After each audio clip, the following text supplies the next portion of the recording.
Are you a new player who's just getting into Marvel Strike Force and need a little help figuring out what to do? Don't worry, you're in the right place, we got you covered. We're going to break down what you need to do to get up and running with the big boys in no time, starting with the basics. Log in. The first login of the day will take you to your daily calendar and you'll get your free daily login rewards. You earned it. Well, you didn't, but they're giving it away, so you might as well take advantage. Building your login streak will help you get more rewards later, so come on and show up and get your free stuff. Let's talk about the icons at the top of the page, starting from left to right. We have your character portrait or avatar. You can symbolize yourself with any of the characters you've unlocked so far. Next, we have your commander level. This is the overall level of your account. It's the gatekeeper for the amount of content that you have access to, so we want to get this increased as quickly as possible. The green icon here just verifies that your login streak is active. Player name. You can change it later for a small fee if you wish. This is your experience meter.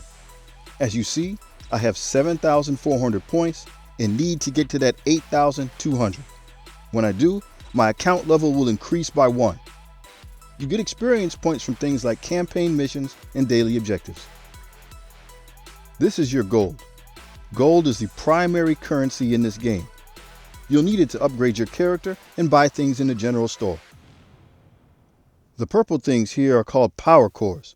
They are the premium currency in this game, and they represent real-world money. You'll get a certain amount in your daily objectives or other activities, but I would advise that you don't spend them all willy-nilly. The best thing they can be used for is giving you more campaign energy. The number next to the yellow lightning bolt is the amount of campaign energy that you have. It represents the time and energy that can be used to strengthen your characters and your account. Because of that, it is your most valuable commodity. Your energy regenerates slowly throughout the day over time. However, you can use 50 power cores to refill it. After you've done that 4 times, the price will double to 100 power cores, then 200 power cores, and so on. Most people find that those first 4 50 core refreshes to be the best use of cores and energy. The small symbol you see next to the 50 on screen is a free energy refill. You'll get some of those from time to time as well, and by all means, use them. So what do we do with all that energy? You use it up in the campaigns. Just click on the campaign button to enter. As you play through the game, you'll unlock a variety of different campaign modes. As a new player, you simply want to unlock as much of this content as possible and get as far as you can in each of the different campaign modes. This is how you're going to get your gear, unlock new characters, and farm character shards. We're going to hop into the Heroes campaign. Pick a team of 5 from the characters you have available.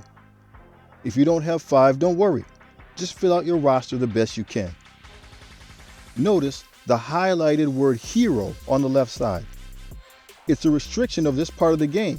You can only use characters with the hero tag. As we advance further into other game modes, there will be different restrictions for that content. So over time, you want to build your roster as wide as possible. For now, we're just going to focus on these hero characters. In the character selection screen here, we see these green symbols. They represent synergies. The more of these that your characters have, the more that their abilities will complement one another. Strong synergy can help build some of the most powerful teams. In the circle, we see some of the possible rewards for beating this node. You'll get experience points and a random mix of some of the other items. To enter the level, push the fight button next to the arrow. Notice it will cost us 16 energy to participate. You just want to beat as many levels as possible. As long as you keep getting that victory symbol, things are good. Unfortunately, there will come a time when your characters simply are not strong enough and will face defeat. When that happens, it's time to power them up. From here, you can just hit the roster button.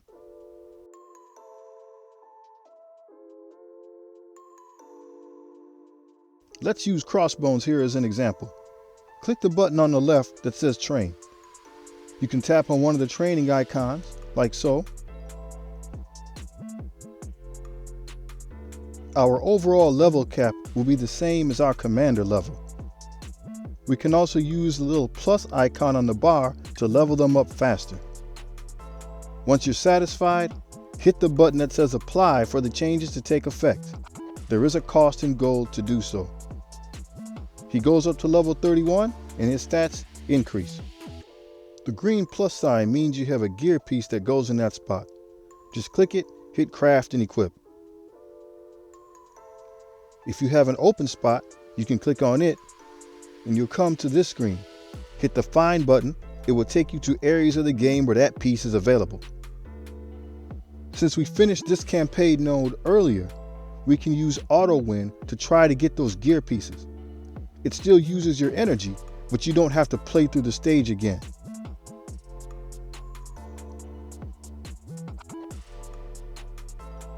There we go. We got our piece. Now we can finish off our gear set.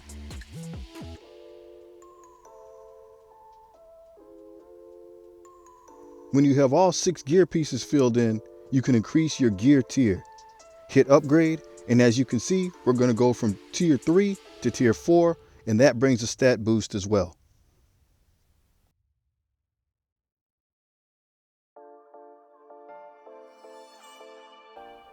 The next way we can increase our power is by upgrading our abilities.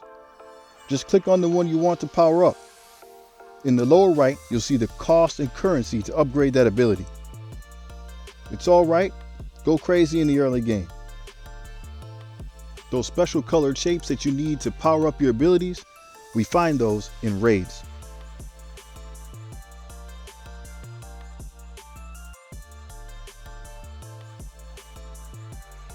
You can either hit the raid button here, or this icon on the right side can be used as a shortcut when you have an active raid available. These are the raids you have active at this time. They are an activity that you and your alliance will work together to complete. Raids are started by an alliance leader or a captain. They cost a certain amount of currency to open, called raid keys. That currency is generated when members of your alliance participate in campaigns. Raids stay active for 24 hours. Your progress as a group is shown as a percentage. Your individual progress is shown on the leaderboard on the right. In the upper right is your raid energy. It replenishes over time, same way campaign energy does. You'll start at the bottom of the map and fight your way to the top until you reach the boss encounter at the end. At the conclusion, you get rewarded by the percentage of the raid you were able to complete. After campaigns, raids are the most important game mode, especially for the free-to-play player.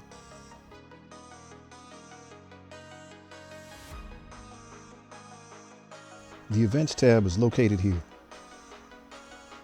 Looking at what's available, we note that all the beginning slots are events to obtain legendary characters.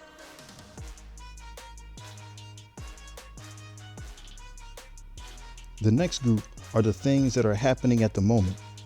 You can see that each event has a time limit, obviously counting down to when it will end.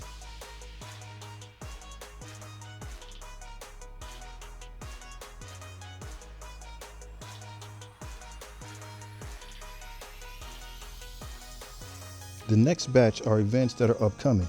They also have a timer so you can see when they'll begin. At the end, you can see what events have finished, so you can check on your progress with the review tab or just take note that it's done.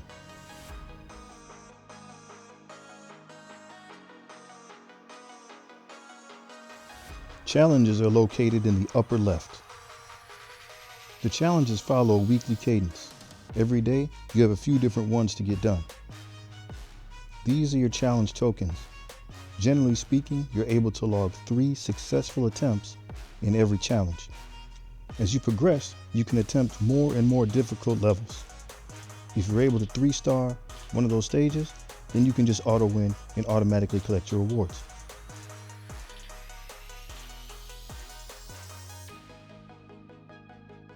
The Blitz icon is to the right of the campaign button. Blitz mode usually comes in 2 categories. You compete for character shards during the week and orbs on the weekend. The way the mode works is you build your team and face off against a computer-generated team. If you win, you get points based on the multiplier at the top, and they contribute to the Blitz milestone at the bottom. Racking up consecutive wins increases your Blitz tier. That increases the multiplier, which increases your score, which also increases the difficulty of the enemies. Consecutive losses will reduce your Blitz tier in points. So the main goal is to stay in as high as tier as possible for as long as possible to maximize your points. After you use those characters, they go on cooldown and can't be used again for 2 hours. So you'll pick another 5 characters and another 5 and another 5 until you've exhausted your roster. After you've used them, it costs 25 Blitz charges to be able to use those characters again. The matching symbol at the top is your inventory of Blitz charges. The blue rectangle on the left is how much Blitz currency you have to use in the store. As you Blitz, you're going to be working your way through these milestones. When the event ends, your score is compared with everyone else who participated, and you get a payout based on where you place.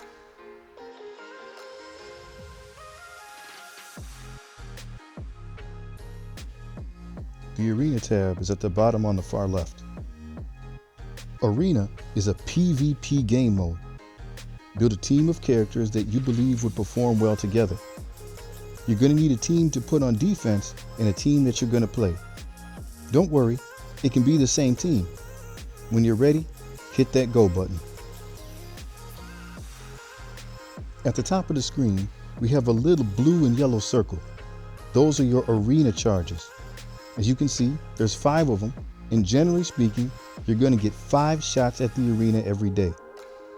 The orange rectangle next to that are your arena credits. You earn those by winning battles and in your daily arena payout. You're going to be presented with 3 opposing teams. If you battle against them and win, you take their spot on the leaderboard and they fall down to yours. Take note of your team's power compared to your opponents. As well, make note of their team composition. Maybe you can simply overpower the team, but more likely you're going to have to be strategic if you want to win. After the match, win or lose, you'll have to wait 15 minutes before you can try again. At the end of the day, you'll achieve a certain ranking and you'll get paid out as such. Just try to climb a little bit every day.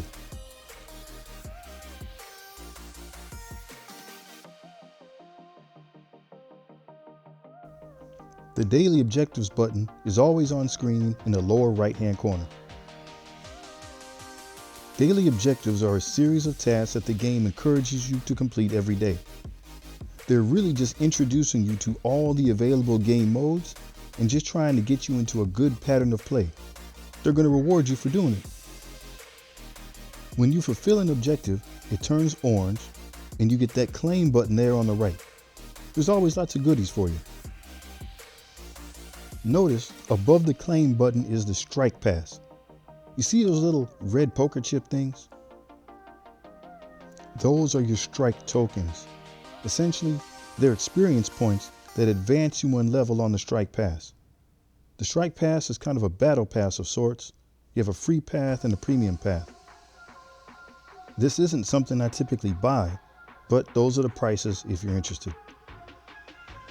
As you progress up the strike pass, you see that there's gear, energy, character shards, orbs, just a smattering of things to reward you. Also, notice there in the upper left, it says Strike Pass 1. I believe there's also a level 2 and 3.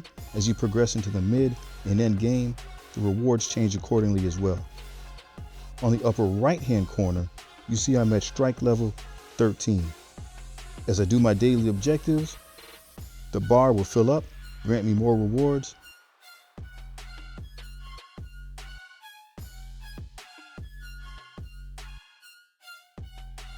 We're going to run through all the different shops in the game that I have available at this time. The first one is the gold shop. One of your daily objectives is to buy 3 things. So unless you really need something, just buy those green ones. They're the cheapest. Generally speaking, the stuff at the top of the store is the most valuable. In the beginning, I'm still noticing that there's some differences in how the game presents the items to you, but as you progress, I'm sure it becomes more consistent. Here again, I would only spend gold. Don't spend your power cores. The little green dot in the upper right-hand corner of the item means that you have a character that could use that piece of gear.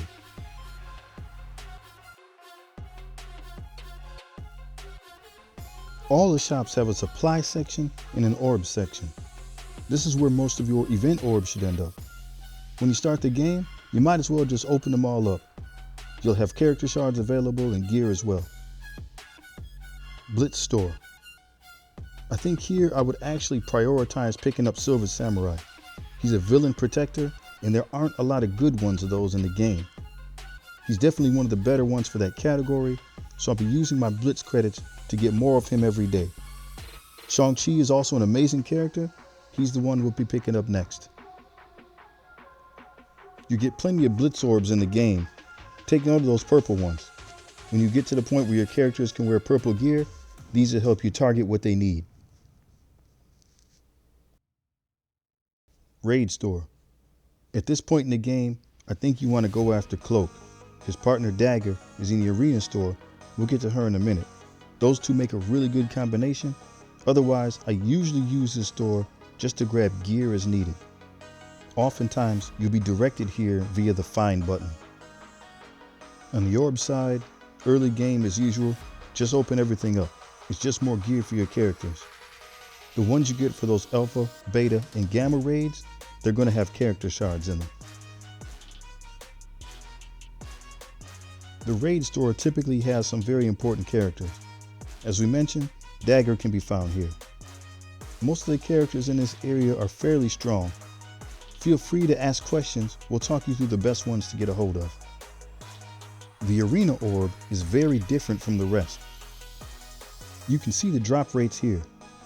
If you somehow get that 3 to 7% category, there's a featured character only assigned there. That person isn't available in the traditional store.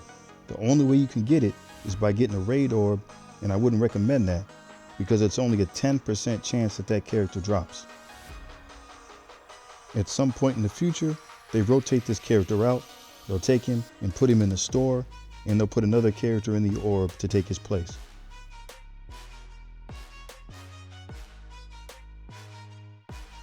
The option screen is a little gear in the upper right-hand corner.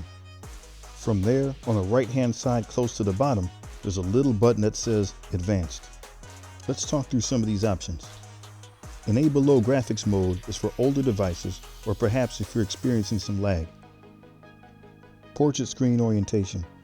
If you're in the roster screen and you rotate your phone the long way, you can see more of the characters.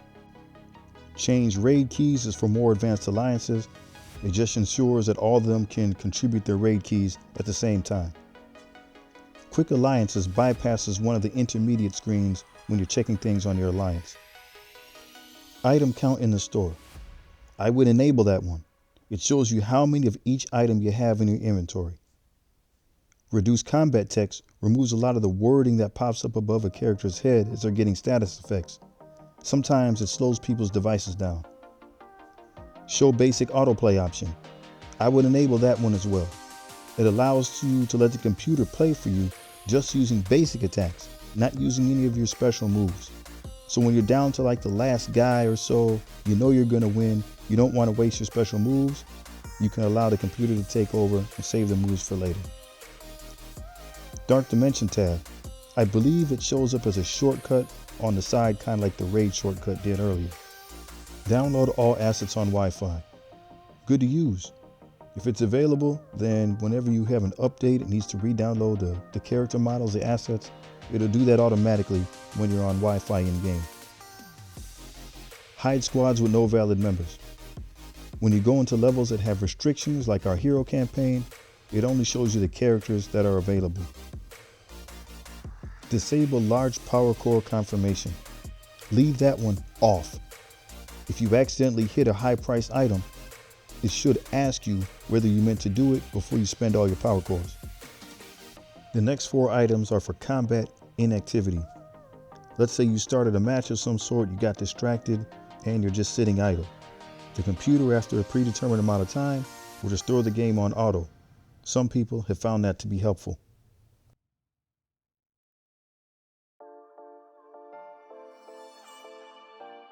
If we go back into our options screen, on the left-hand side, we have different options available to connect your account.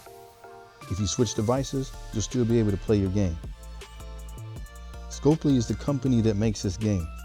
They want you to have a Scopley login. If that's something you're favorable to, after the sign-up process, you'll be directed over to the website msf.gg. It's a third-party site that's owned by Scopley. You can log in here.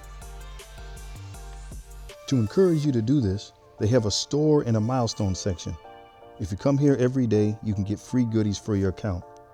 In fact, they usually have a milestone event running in game where you have to pick up your rewards here.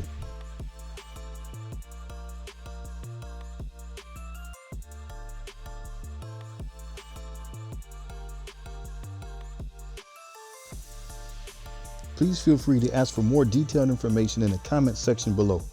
Maybe we can even make another video or two about what you need. Enjoy the rest of your day. Peace.